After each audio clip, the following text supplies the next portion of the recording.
Saya bawa satu teori, satu ilustrasi dari buku yang judulnya Think and the Tipping Point, karangannya Malcolm Gladwell. Katanya Gladwell, dia ngitung untuk seseorang ini jadi ahli dan sukses di satu bidang, ya ini mungkin hitung-hitungan kira-kira. Katanya Gladwell, seseorang harus bekerja minimal 10.000 jam terbang. Kalau dihitung secara matematika, 10.000 jam terbang itu, kalau kita kerjanya 8 jam sehari, seminggu 5 hari, Sabtu minggunya libur, itu butuh waktu sekitar 4-5 tahun untuk jadi ahli.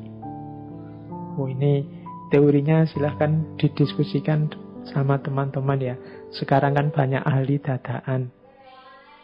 Ada yang baru baca satu buku, satu kitab, terus merasa ahli. Nah, ahli itu katanya Gladwell tadi, dia harus punya 10.000 jam terbang. Berarti 4-5 tahun dia kerja keras mendalami disiplin yang dia inginkan.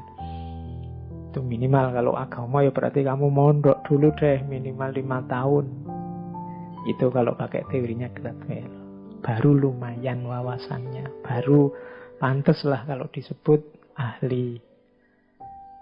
Oke, ya itu cuma ilustrasi. Ya monggo teman-teman di analisis sendiri apa ya. Atau mungkin bagi yang kapasitasnya besar, cerdas luar biasa, ya mungkin tidak butuh 4-5 tahun lah, sebentar bisa ahli. Ya tapi kapasitas yang besar ini, kapasitas ini kan setiap orang beda-beda. Mungkin ada yang lebih lambat karena mungkin disiplinnya susah atau kapasitasnya tidak terlalu besar. Tapi yang jelas tetap butuh kerja keras dan pengorbanan. Inilah modusnya sukses dalam hidup. Terus, nah sekarang karakter yang mendukung. Karakter yang mendukung ini berarti jiwa-jiwa yang mau berkorban, jiwa-jiwa yang dengan sukarela, rela untuk berkorban, itu jiwa-jiwa yang punya kualifikasi tertentu, punya karakter tertentu yang bisa mengarah ke sana. Yang pertama apa? Orang yang biasanya mudah dan gampang untuk memberikan persembahan, pengorbanan, itu orang yang jiwanya punya empati. Empati itu ada filosof hermeneutik namanya Wilhelm Dilthey. Empati itu definisinya adalah transposisi.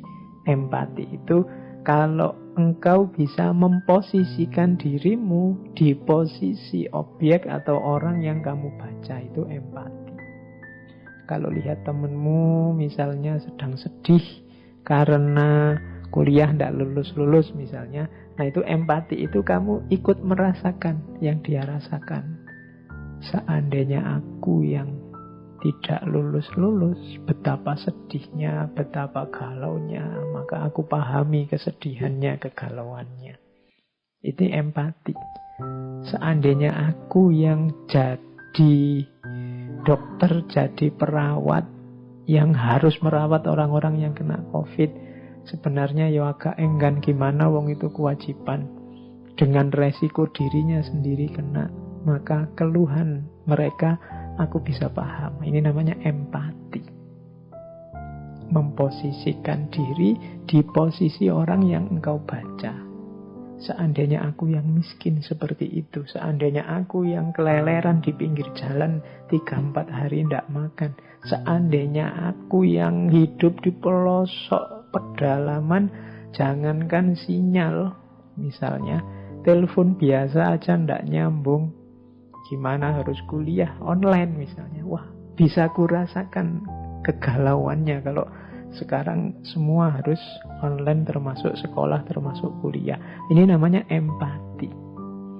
Orang yang punya jiwa empati inilah yang mudah nanti untuk berkorban, mudah untuk diminta pengorbanannya. Semakin besar daya empatinya, biasanya semakin dia mudah toleran, mudah membantu, mudah terjun ke lapangan untuk memberikan apa yang dia miliki. Ini karakter pertama. Maka pupuklah atau hidupkanlah karakter ini dalam dirimu. Semakin banyak orang yang punya karakter empatik ini, mungkin Indonesia ini semakin mudah bangkit dari banyak masalah. Karena selama ini banyak masalah menurut saya muncul karena menipisnya empati dan naiknya ego. Setiap orang hanya tahu dan membaca kebenarannya sendiri, situasinya sendiri, pemahamannya sendiri, kurang keluar untuk mengempati orang-orang di sekitarnya. Oke, terus yang kedua, karakter yang mendukung jiwa korban adalah belief on a just world, yaitu orang yang punya keyakinan dunia ini bisa ditata, bisa diatur, bisa ditertibkan, bisa jadi adil. Ini dengan kata lain orang yang berpikirnya optimis. Enggak, iya saya akan berkorban demi orang ini bahagia, demi lingkunganku beres.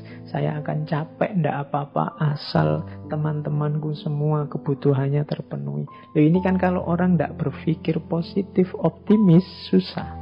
Kalau orang berpikirnya begini, alah, kayak Indonesia ini, mbok presidennya malaikat juga akan tetap kacau. Kemungkinan orang yang berpikir semacam ini ndak akan berjuang lagi sudah. Wong malaikat aja nggak ngatasi, apalagi manusia. Mental belief on a just word-nya tidak keluar. Jadi yakinlah bahwa dunia ini bisa adil kok. Dunia ini bisa ditata. Wong manusia itu punya akal, manusia itu punya budi, bisa diberitahu, bisa diatur. Jadi ini lebih mudah membuat orang mau berkorban.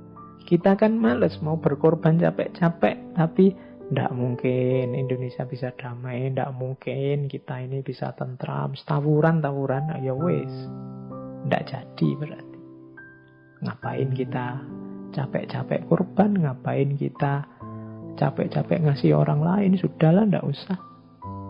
Nah, tidak believe on a just word. Percayalah, mungkin kok lahirnya keadilan di muka bumi ini. Nah, ini orang yang mentalnya begini biasanya lebih mudah untuk dituntut berjuang, dituntut berkorban. Yang ketiga, orang yang mampu mengkontrol mentalnya, dirinya. Kalau di situ ditulis mengontrol diri secara internal. Nama lainnya orang yang menguasai dirinya. Orang yang menguasai dirinya itu orang yang kalau ada wawasan baru yang baik, kalau ada kebenaran yang lebih benar dari yang dia yakini sebelumnya, ini mudah mengadaptasinya. Oh iya, saya kemarin salah, yang benar ini nih. Oke, sekarang aku ganti ini. Ini orang jago ini, bisa mengontrol dirinya. Banyak orang tidak bisa seperti ini. Banyak orang terkungkung oleh egonya. Ya menurut saya itu lebih benar sih, tapi mesti ono tapi nih, karena dia tidak mau jatuh. Nah, orang yang mampu mengontrol dimensi internal dirinya, ini orang yang bisa menguasai dirinya. Kalau waktunya ndak boleh, ya dia bisa bilang ke dalam dirinya, ndak, itu ndak boleh loh ya. Kalau waktunya boleh, kalau ini boleh.